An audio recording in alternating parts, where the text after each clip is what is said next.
kamal we kamal telwanga chabu jojal garamam telkwanga telpiu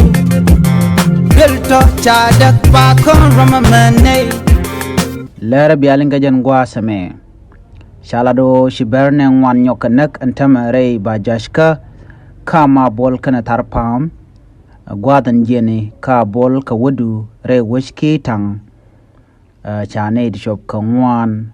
cha yikien cha kabat shalado nuere dang diok ka bonkel melager ba jayka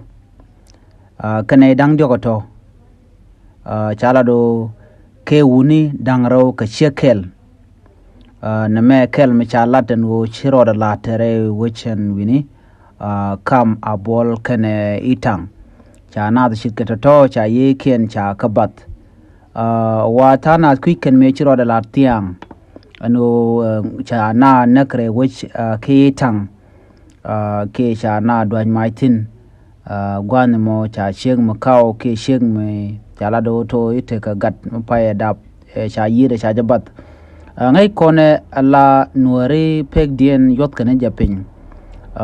na me ring di da long ko la dor la da loje ni chang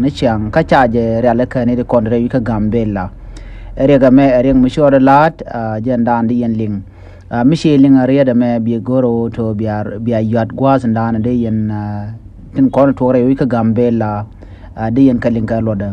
torbiyel tine kene jen rai wish ka gambella tine kene jen wo kan ki tang cha ka kap chong ba shi kume cha torbiyel ro cha ka lo jok ko dwal ko dong de ka wo peda duop